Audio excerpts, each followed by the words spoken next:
اور اب خبریں یہ آ رہی تھیں کہ یہ جو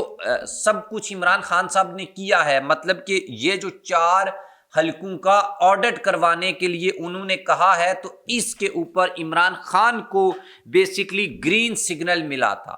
اور یہ گرین سگنل ملنے کے بعد ہی عمران خان نے یہ ڈیمانڈ کی تھی اور یہ یقین دلایا گیا تھا خان صاحب کو کہ آپ کو گرین سگنل ہے، وی ڈونٹ مائنڈ، اگر آپ ان حلقوں کو کہیں گے تو ہمیں اس کے اوپر کوئی اعتراض نہیں ہوگا۔ مطلب کہ ریاست اگر نواز شریف صاحب ہار جائیں NA 130 میں تو ان کو اس سے کوئی فرق نہیں پڑتا۔ حالانکہ ہمارے کچھ دوست اختلاف کرتے ہیں کہ نہیں،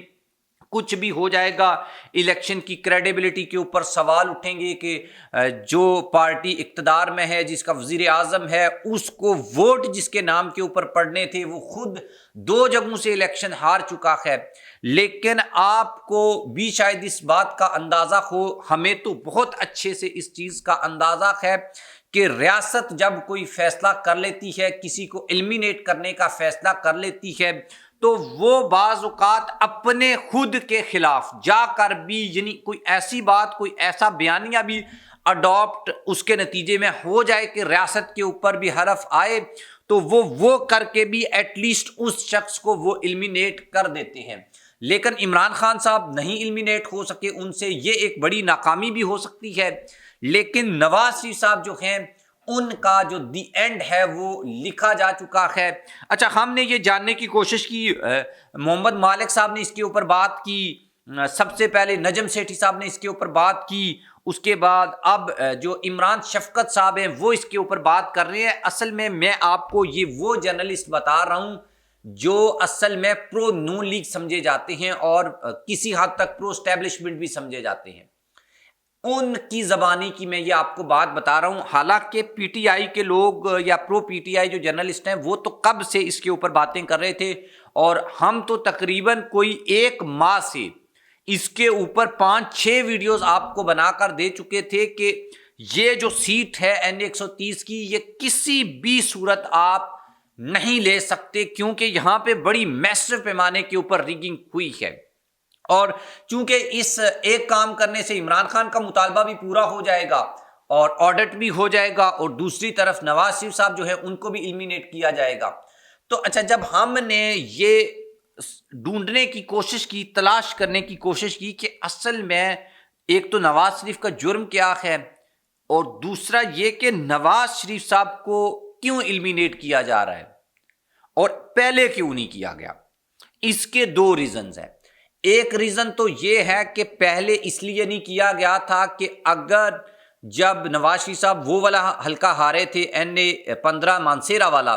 تو اسی وقت یا یہ حکومت بننے سے پہلے یہ سب کچھ ہو جاتا،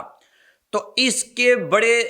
جو ہے نا نیگیٹو اثرات پڑنے تھے، اور ہو سکتا ہے کہ یہ حکومت بھی نہ بن پاتی اور نواز شریف صاحب جو ہیں وہ کھڑے ہو جاتے اور یہ کہتے شہباز شریف کو کہ کوئی حکومت نہیں، مریم کو کہ کوئی حکومت نہیں ہے،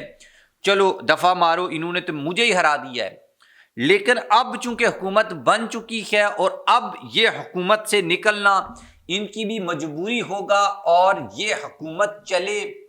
اور اس حکومت میں نواز شریف صاحب کو انٹرونشن کریں، مطلب رائے ونڈ میں بیٹھ کر، یا پھر وہ جاتی عمرہ میں بیٹھ کر، یا وہ پھر ماڈل ٹاؤن میں بیٹھ کر اس حکومت کو انسٹرکشن دیں، مریم کو بتائیں کہ حکومت کیسے کرنی ہے، یہ فیصلہ کرنا ہے، یہ نہیں کرنا، اس کے بعد شہباز شریف کے اوپر پریشرائز کریں کہ یار یہ تو کر، یہ نہیں کر۔ تو اب وہ جسے کہتے ہیں بلا غیر شراکت اقتدار جو ہے وہ طاقتور اپنے پاس رکھنا چاہتے ہیں، اور شہباز شریف کو ایک ربڑ سٹیمپ کی طرح استعمال کرنا چاہتے ہیں۔ اس لیے نواز شریف کہیں پر کوئی گڑبڑ نہ کر جائیں، اور آصف زرداری جو ہے وہ پراپر اس گیم میں ان ہیں، اور آپ کو بھی معلوم ہے، مجھے بھی معلوم ہے، اور بچہ یہ بات جانتا ہے کہ زرداری جو ہے اس نے پہلے بھی PDM کی حکومت جو بنی تھی اس میں نواز شریف صاحب کی جو آج یہ 17 یا 24 سیٹیں جو PTI والے کہتے ہیں کہ اصلاً وہ بنتی ہیں ان کی، تو اس پوزیشن کے اوپر زرداری صاحب لائے تھے، اور زرداری صاحب اصل میں سپیس کریٹ کرنا چاہ رہے ہیں پنجاب میں، اور اب کی حکومت کے پیچھے بھی زرداری صاحب ہیں، اور نواز شریف صاحب جو ہیں وہ ان سب کے بیچ گرے ہوئے ہیں اور کوئی فیصلہ، یہ وہ جسے کہتے ہیں کہ بولڈ فیصلہ نہیں کر پا رہے۔ اس کی وجہ ان کے کیسز بھی ہیں۔ ابھی میں نے آپ کو پچھلی ویڈیو میں بتایا تھا کہ توشہ خانہ کا ایک کیس ہے، وہ اب دوبارہ اوپن ہو چکا ہے، اور اس کا مقصد بھی یہ نواز شریف کو ڈرانا ہے کہ آپ نے لندن جانا ہے یا جیل جانا ہے، آپ ان دونوں میں سے کسی ایک چیز کا انتخاب کر لیں۔ تو ابھی تک کی جو خبریں ہیں وہ یہ ہیں کہ ہو سکتا ہے کہ نواز شریف صاحب یہ N130 کی سیٹ ہارنے سے پہلے ہی چلے جائیں لندن۔ اگر نہیں بھی جاتے تو پھر باقی بھی آپشنز ہیں جن کو استعمال کر کے ان کو بھیجا جا سکتا ہے یا بھیجا جائے گا۔ آپ بھی اس کے اوپر کامنٹ باکس میں جا کر لکھیے گا۔ اللہ حافظ۔